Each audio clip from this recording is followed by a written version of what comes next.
L'extraordinaire chronique cinéma de Benjamin. Fabrice, Caroline, Clément, auditrices et auditeurs, la chronique cinéma de Benjamin Gomez numéro 354 vous dit bonjour à toutes et à tous. Bonjour. Merci. Alors ce mercredi sort sur les écrans le film Shark 3D ou Requin 3D. Je fais assez bien la mort. Et alors c'est ce qu'on appelle un Titanic du cinéma. C'est-à-dire c'est un film, en voyant l'affiche ça fait envie, hein, mais à peine la première séquence a-t-elle quitté le port que le naufrage commence. C'est horrible, alors quelle est l'histoire? Sarah et ses amis partent en week-end sur une île au beau milieu d'un immense lac de Louisiane. Bronzage et baignade au programme, sauf que dans le lac, il y a des requins mangeurs d'hommes. Alors déjà, le fait qu'un requin blanc ne puisse pas survivre dans l'eau douce n'a pas dérangé les scénaristes, visiblement. Et alors que pour échapper aux requins, il suffirait de rester sur l'île, hein, c'est pourtant facile. On va dans l'eau? Non. Voilà, c'est réglé.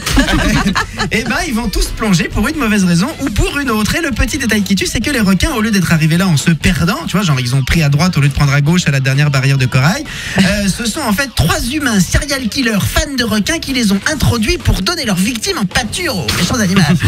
Donc les mêmes scénaristes de tout à l'heure se sont dit, mais si, c'est crédible, 3 mecs qui élèvent une douzaine de requins dans un lac d'eau douce.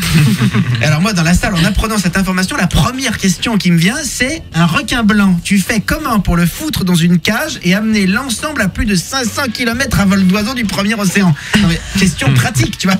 Surtout que les requins, c'est des machines de guerre. Ah bah les amis essayent désespérément de fuir avec un hors-bord de compète, 2 moteurs, 500 chevaux chacun. À peine t'effleures le levier d'accélération que tu te prends un jet dans la gueule. Mais non, le requin, il te les rattrape quand même, tu vois.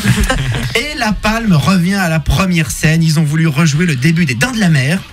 Alors là, attention, le film de requin, on est d'accord, vous vous en souvenez de cette femme brinque-ballée à droite et à gauche avant de disparaître sous la surface dans un cri d'effroi.